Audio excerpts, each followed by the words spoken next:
All right, what you're looking at now is the Lafitte's Blacksmith shop. We like to say here in New Orleans that it's the oldest bar in America. So that's not exactly the case, but the way we get around it, it's the oldest building in America to have a bar inside it.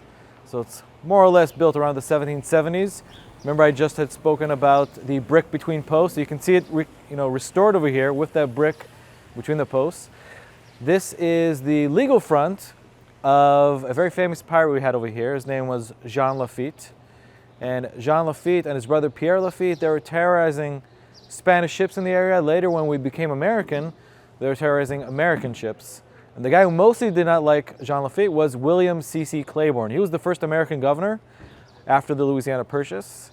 So he did not like all this stuff that Jean Lafitte was doing. For example, we had the Embargo Act, which meant we're not allowed to trade with anyone except for Americans. And also we had the transatlantic slave trade that had just ended. We're talking about the early 1800s. So the pirates had a workaround. They're working out of an area called Barataria. It comes from the Spanish word barato, which means cheap. So it was kind of like bargain land. Anyway, so they were selling all their trade for kind of cheap. And the merchants were happy about it too because they were being cut in the profit. But this guy, William C.C. Claiborne, he did not like this. So he puts up signs all over the city that say, Jean Lafitte wanted dead or alive for $500.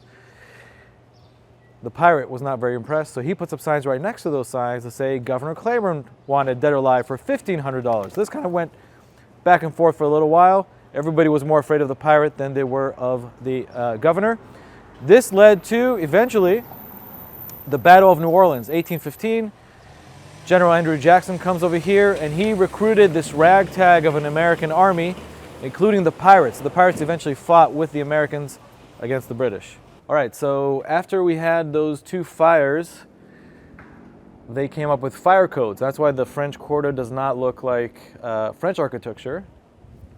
And they started building with non-flammable materials.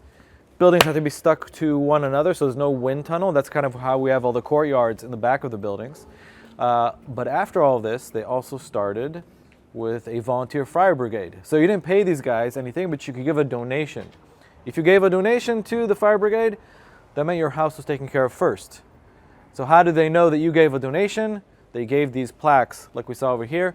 UF means United Firemen's Insurance. You'll see that all around the country.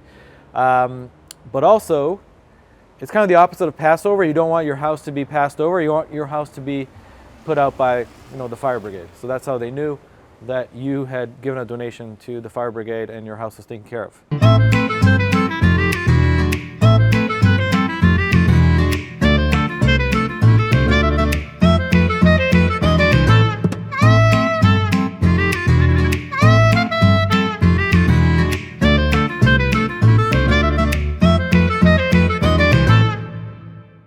All right, so what you'll see all around the galleries in the French Quarter and even in the Garden District uptown is these cast iron fences. So this started around the 1850s with the Baroness Michaela Almonaster Pontalba. So she started this at the Pontalba Apartments in Jackson Square.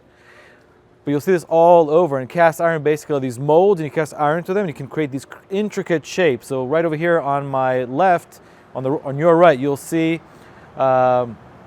some grape bunches over there, and on the left, even if you look closely, it could look kind of like a Star of David. See the cast iron on the left? So it's a Star of David kind of ornament over there. So you see this all over town ever since the Pontalba Apartments were built and this cast iron technology came to New Orleans.